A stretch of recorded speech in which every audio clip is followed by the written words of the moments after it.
As we come on the air, we know kids across Wisconsin are swiping the screen on TikTok, Instagram, Snapchat as we speak, and if they are, they're not alone. A new study by Common Sense Media shows kids and teens spend 1.5 hours a day on social networking sites. Tonight, in part 3 of The Digital Drug, we explore the impacts of social media overuse. We look at some solutions and actions you can take right now, and some resources every parent should know about. This is how our kids used to interact. It's been replaced with this. People of all ages spend time on social media, but according to the American Psychological Association, it's more harmful to kids. When we look at adolescence, there is some communication that takes place, but far more of what we see is a comparison of sorts.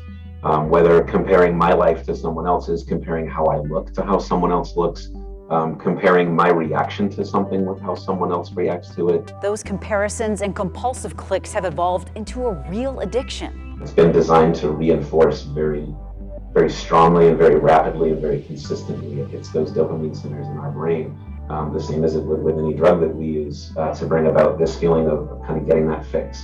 So how do we begin to treat something that's invisible? For starters, forget what you thought you knew about screen time. The problem with the concept of screen time is it actually can create more damage than good, because it teaches kids that all activities that happen on the screen are of the same value.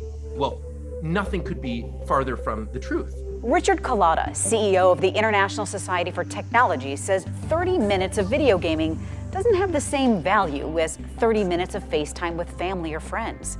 Instead of talking about time, what we need to be talking about are what activities bring value, and when does any particular activity start to get out of balance, start to take too much of our energy away from other healthy activities. Experts say we need to have boundaries and limits so it's being used in a healthy way. There's a lot of focus on what I call the don'ts of using technology, right? Don't spend so much time on it. Don't share your password. Don't be a jerk online. Don't.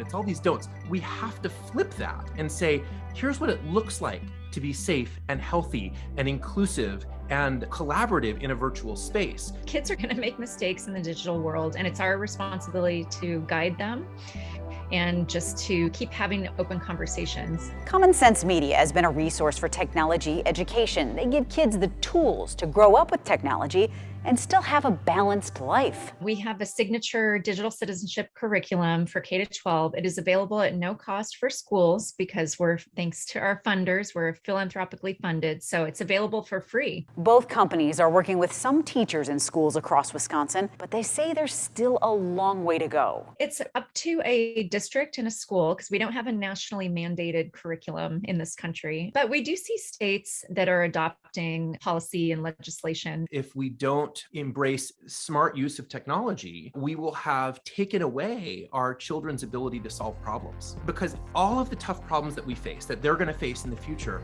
involve technology. So let's be part of the solution and help teach our kids how to use technology in a safer way. Here are some tips to get that conversation going with your kids. Talk to them about the places they feel supported online. Ask if they've ever seen things online that make them feel unsafe. Think twice before taking away a phone as punishment. They may be using the device to cope with their own mental health. Pay close attention to their social media use if your child is already struggling offline. Watch for warning signs of mental health problems such as drugs and alcohol abuse and frequent sadness. And when talking with your kids isn't enough, parental controls can help you block websites, filter content, monitor their devices, and control specific apps, all to help keep your kids' internet experiences safe. I've posted a link to Common Sense Media's Ultimate Guide to Parental Controls on our website. There you can also find more information on tips on screen time habits, the effects on social media on kids' mental health, and much more. You can also go back and watch part 1 and 2 of this series, The Digital Drug. It's right there on NBC26.com.